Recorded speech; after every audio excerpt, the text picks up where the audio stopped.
Hello viewers, welcome to my YouTube channel. আজ আমি নিয়ে চলে এসেছি 10-এর ভিডিও। আজকে করাবো 2022-এর মাধ্যমিকের রায় ও মার্টিনের প্রশ্ন বিচিত্রার ফার্স্ট সামেটিভ টেস্টের মডেল কোশ্চেন পেপার 9। এটা স্কটিশ চার্চ কলেজিয়েট স্কুলের একটা সেট। এর আগে আমি দুটো সামেটিভ টেস্টেরই ফার্স্ট এবং সেকেন্ডের 8 পর্যন্ত করিয়ে দিয়েছি। যারা দেখোনি অবশ্যই লিঙ্ক ডেসক্রিপশন বক্সে আছে, দেখে নাও।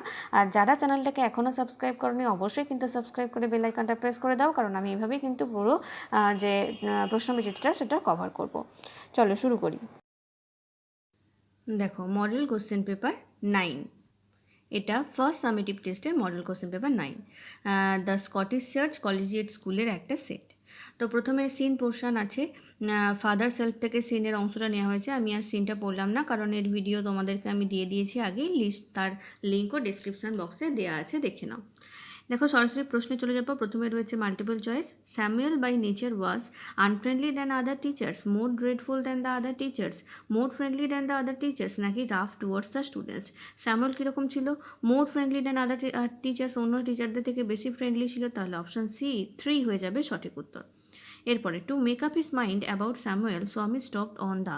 স্যামুয়েল সম্পর্কে তার মনস্থির করার জন্য স্বামী কোথায় থেমেছিল? Bridge, roof, way, road side. Road সাইডে থেমেছিল, রাস্তার ধারে, তাহলে অপশন 4 হয়ে যাবে সঠিক উত্তর। এরপরে দেখো, টেক্সট থেকে ইনফরমেশন নিয়ে এই চারটা ফিল করতে হবে। প্রথমে রয়েছে Swami felt he had mixed up dash, এটা হয়ে যাবে the real and the imagine, তাহলে Swami felt he had mixed up the real and the imagine. এরপরে Swami also felt Samuel dash had a special regard for him, তাহলে স্বামী এটাও feel করেছে যে স্যামুয়েলের আছে একটা স্পেশাল রিগার্ড তার জন্য। এরপর একটা প্রশ্ন আছে, describe the appearance of Samuel. স্যামুয়েলের যে অ্যাপিয়ারেন্স বা স্যামুয়েলকে দেখতে কেমন ছিল সেটা ব্যাখ্যা করো। এটার উত্তর হয়ে যাবে, Samuel had a dark face, thin moustache, unshaven cheek and put on a yellow coat. তাহলে স্যামুয়েলের ছিল একটা মানে গায়ের রঙটা একটু কালো ছিল, হালকা মুস্ট্যাচ ছিল, পাতলা, আর হচ্ছে আনসেভেন চিক, দাড়ি ছিল, আর হচ্ছে একটা ইয়েলো কোট পরে থাকতো। এটাই হচ্ছে স্যামুয়েলের অ্যাপিয়ারেন্স। দেখো, প্রোজের পোর্শনটা শেষ হলে এবার আমরা পোয়েমে চলে আসবো। এটা ফেবল কবিতার অংশটা নেওয়া হয়েছে, এটারও লিঙ্ক তোমরা ডিসক্রিপশন বক্সে পেয়ে যাবে। দেখো, প্রশ্নে চলে এসেছি। Fable is written by, fable কবিতাটা কার লেখা? R K Narayan, Ralph Waldo Emerson, Nayantara Sahgal, না টেড হিউজ? আমরা জানি র্যালফ ওয়াল্ডো ইমারসন, তাহলে অপশন 2 হয়ে যাবে সঠিক উত্তর। Prig means one who is, prig মানে কে? Quarrelsome, little, doubtless, morally correct. যে মরালি কারেক্ট তাকে প্রিগ বলা হয়েছে, তাহলে অপশন 4 হয়ে যাবে সঠিক উত্তর। এরপরে ট্রু ফলস করতে হবে। প্রথমে আছে, there was a disagreement between a mountain and the squirrel. Squirrel আর মাউন্টেনের মধ্যে একটা ঝগড়া, অশান্তি চলছিল, তাহলে এটা হয়ে যাবে ট্রু, ঝগড়া চলছিল। Bun thought the mountain to be small and insignificant. কাঠবেড়ালি ভেবেছিল মাউন্টেন বা পর্বত খুব ছোট এবং তুচ্ছ, এটা হয়ে যাবে ফলস। এটা ভাবেনি, পর্বত যে বড়, এই নিয়ে কাঠবেড়ালির কোনো ডাউট ছিল না, তাহলে ফলস হয়ে গেল। বুঝতে পারলে তোমরা কীভাবে পোয়েমের পোর্শনটা আমি করালাম। এরপরে আমরা আনসিনে চলে আসবো। দেখো, আনসিনটা পড়ে প্রথমে মানেটা বুঝি, তারপরে আমরা প্রশ্নগুলো করব।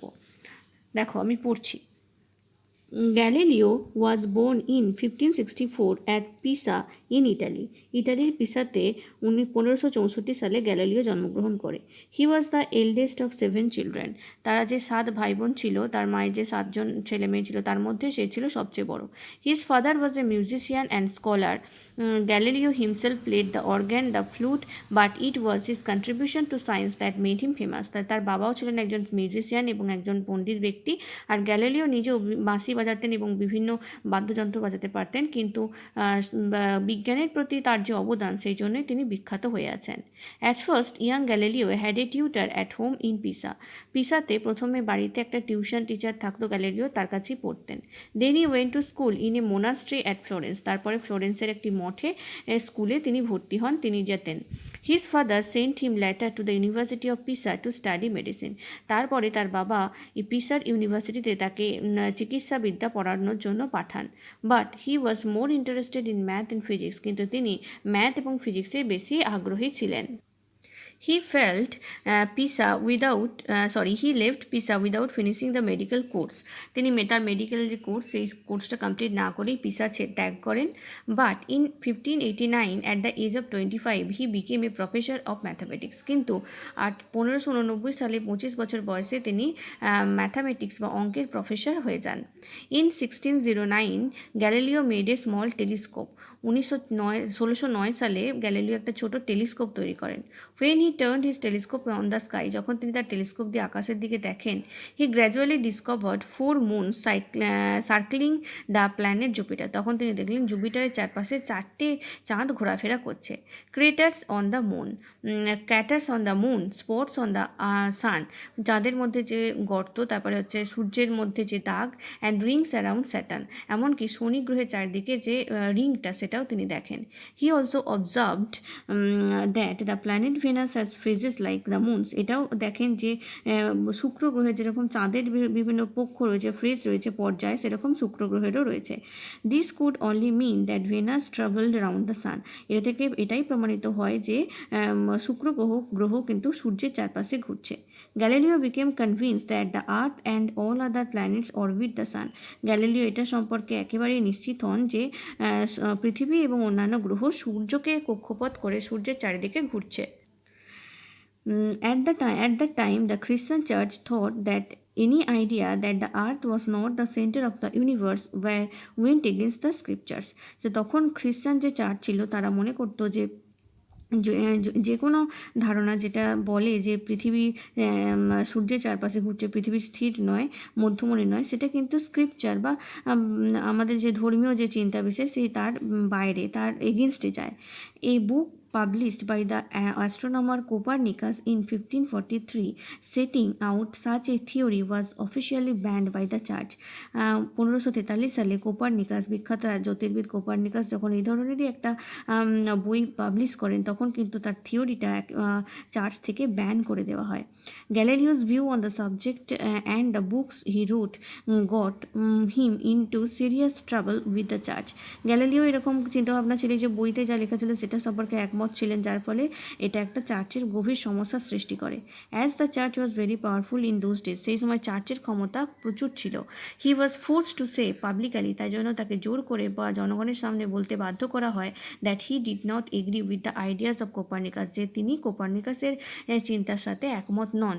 In order to avoid torture and even death, কিসের জন্য তিনি বলেন না, তার উপর টর্চার করা হচ্ছিল প্রচুর, এমনকি মৃত্যু হুমকিও দেওয়া হয়েছিল, সেটা অ্যাভয়েড করার জন্য তিনি কথা বলতে বাধ্য হন জনসমক্ষে। Although he made his declaration he never change his real believe, যদিও বা তিনি ডিক্লারেশন দিয়েছিলেন যে তিনি কখনো তার যে নিজস্ব যে চিন্তাভাবনা সেটা কখনো বদলাবেন না। Galileo also carried out other important scientific experiment, Galileo অনেক সায়েন্টিফিক এক্সপেরিমেন্ট করেছেন, বৈজ্ঞানিক আবিষ্কার বিভিন্ন করেছেন। One of them should that, তার মধ্যে একটা এটা দেখায় যে objects fall at the same rate whatever their weight, যে কোনো বস্তুর ওজন যাই হোক না কেন তাদের পতন কিন্তু একই হারে হয়।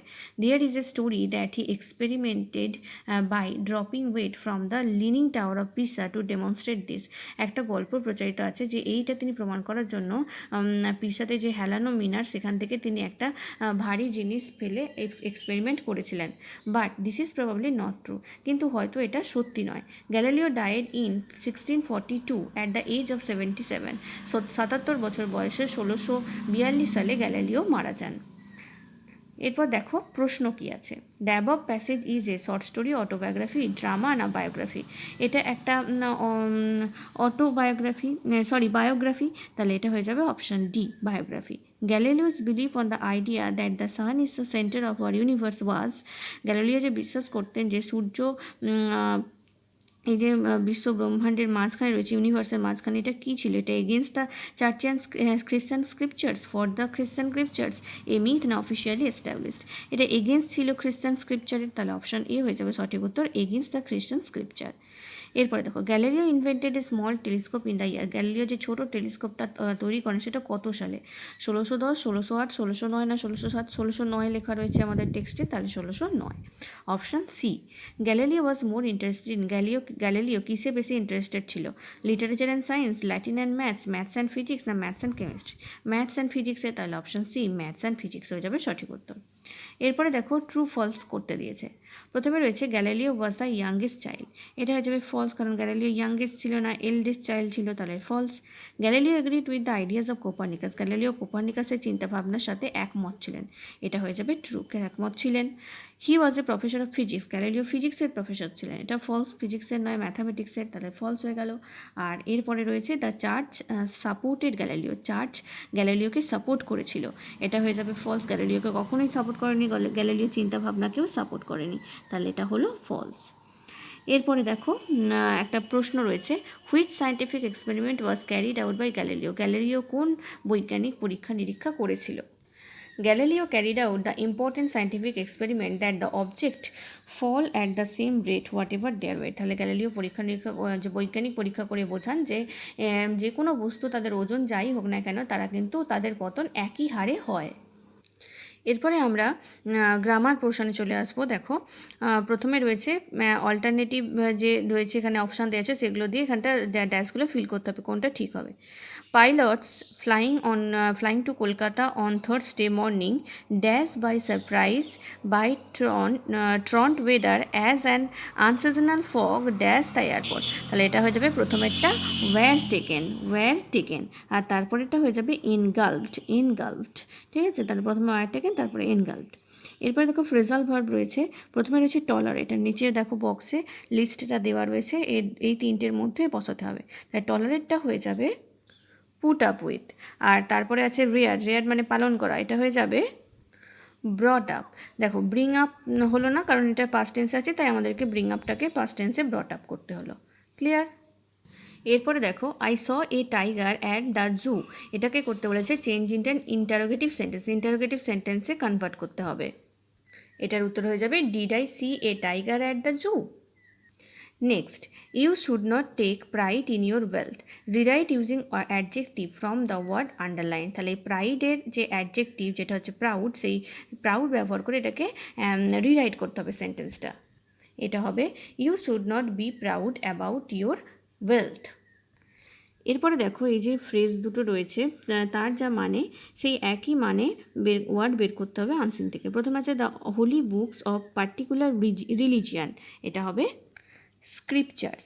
আর তারপরে আছে a large hole in the top of a volcano, এটা হয়ে যাবে ক্র্যাটার। তারপরে আমরা রাইটিং স্কিলটা করব। দেখো প্রথমে রয়েছে রিপোর্ট রাইটিং একটা, write a news paper report within 100 words for an English daily using the following points, তাহলে এই পয়েন্টগুলো ফলো করে একটা নিউজ পেপার রিপোর্ট লিখতে হবে। দেখো কী কী পয়েন্ট আছে, incident super cyclonic storm Amphan 200 km/h approx, date 20 May 2020, time between 10 to 11 AM, place coastal area of West Bengal as well as Odisha and Bangladesh, result 86 people killed in West Bengal, thousands of people rendered homeless, train and flight services disrupted, electricity supply and telecommunication destroyed, measures taken, relief provided by state and central government, তাহলে Amphan যে ঝড়টা হয়েছিল সেই নিয়ে একটা report writing দিয়েছে। দেখো আমি টাইটেলটা লিখেছি Amphan hits West Bengal at least 86 killed, Kolkata 15th August, at least 86 people killed and countless injured as Amphan, a severe cyclonic wind made its landfall on 20th May 2020 at around 10 to 11 AM between coastal areas of West Bengal as well as Odisha and Bangladesh, তাহলে কি বলেছে যে প্রায় 86 জন মানুষ মারা গেছে এবং অনেকেই আহত হয়েছে যখন আমফান একটি সুপার সাইক্লোন যেটা 2020 সালের 20 মে ল্যান্ডফল হয়েছিল কোস্টাল এরিয়া, পশ্চিমবঙ্গের কোস্টাল এরিয়া এবং উড়িষ্যা ও বাংলাদেশের মাঝখানে প্রায় সকাল 10টা থেকে 11টার মধ্যে। The news channels were spreading awareness about it for last few days, কিছুদিন আগে থেকেই নিউজ চ্যানেলগুলো এই ঝড় নিয়ে সতর্কতা প্রচার করছিল। This power of the cyclone was deadly as it crust on mainly coastal areas of West Bengal, এই ঝড়ের প্রচণ্ড গতিবেগ ছিল যার ফলে ঝড়টা কোস্টাল এরিয়া ও পশ্চিমবঙ্গের যে উপকূলীয় এলাকা সেগুলোকে প্রায় ধ্বংস করে দিয়েছে। It also affected Odisha and Medinipur, Orissa এবং মেদিনীপুরকে ক্ষতিগ্রস্ত করেছে। This devastating storm took around 86 lives and destroyed the shelters of countless people, আর এই যে ঝড় সেটা প্রায় 86 জন মানুষের জীবন নিয়েছে এবং বহু মানুষ তাদের আশ্রয় হারিয়েছে।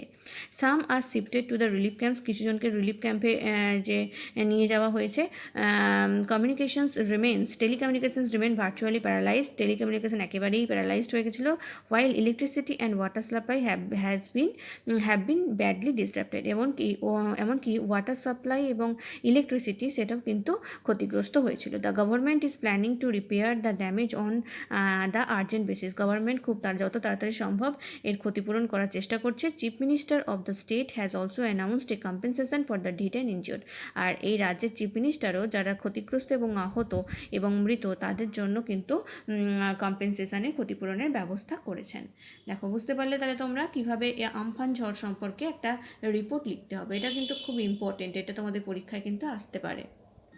এরপর আর একটা রাইটিং আছে, দেখো, write a story using the following hints. এই যে হিন্টসগুলো আছে সেগুলো সেগুলোর সাহায্যে একটা স্টোরি লিখতে হবে। কী কী হিন্টস আছে দেখে নিই। A forgetful scientist arranges a grand feast, decided about food and drink to be served, decorated home, waits till mid night, none comes up, feels unhappy, finds invitation cards in the drawer of his table. তাহলে এই পয়েন্টগুলো follow করে তোমাদেরকে একটা story লিখতে হবে। স্টোরিটার নাম দিয়েছি এ ফরগেটফুল সায়েন্টিস্ট, একটা ভুলো মনের বিজ্ঞানী। Long ago there was a scientist lived in the city of Hyderabad. বহুদিন আগে হায়দ্রাবাদ শহরে একজন বিজ্ঞানী বাস করতো। He was very forgetful because of his continuous stress in work. কাজে এতই ব্যস্ত থাকতো যে তার ভুলে যাওয়া একটা রোগ ছিল। Once he thought to arrange a grand new year party and made all necessary arrangements. একদিন সে ঠিক করলো তার বাড়িতে একটা বড় নিউ ইয়ারের পার্টি দেবে আর তার জন্য সমস্ত অ্যারেঞ্জমেন্ট করে ফেললো। He dressed up very neatly, looked after everything and was eagerly waiting for the guest to join the party. সুন্দরভাবে ড্রেস পরে সমস্ত কিছু ঠিকঠাক ব্যবস্থা ঠিক আছে কিনা দেখে নিয়ে সে গেস্টদের জন্য অপেক্ষা করতে লাগলো। Hours past but there was no sign of a single guest. অনেক ঘন্টা পেরিয়ে গেল কিন্তু একটা গেস্টও এলো না। Upon anger he blamed all the guest and started to unwind the arrange things. আর প্রচণ্ড সে রেগে গেল এবং যে সমস্ত অ্যারেঞ্জমেন্টস করেছিল সেগুলো আবার খুলে ফেলতে লাগলো। In his process he open the drawer and realise that the cards printed to invite guests were not distributed.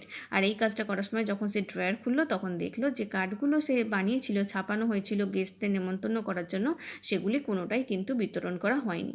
Finally he blamed himself for his forgetfulness. আর শেষে সে তার নিজের ভুলে যাওয়ার জন্য নিজেকেই ব্লেম করতে লাগলো, নিজেকেই দোষ দিতে থাকলো। তোমরা তাহলে বুঝতে পারলে আজকে আমি মডেল অ্যাক্টিভিটি 9টা করালাম ফার্স্ট সামেটিভ টেস্টে দ্য স্কটিশ চার্চ কলেজিয়েট স্কুলের। আর এভাবেই আমি পুরোটা কমপ্লিট করব। আর আগে তো 8 পর্যন্ত করানোই আছে ফার্স্ট সামেটিভ সেকেন্ড সামেটিভে, তোমরা দেখে নাও সেগুলো। আর যারা এখনও চ্যানেলটাকে সাবস্ক্রাইব করোনি অবশ্যই সাবস্ক্রাইব করে বেল আইকনটা প্রেস করে দাও। আর ভিডিওগুলো কিন্তু বন্ধুদের মধ্যে অবশ্যই শেয়ার করো। Thank you.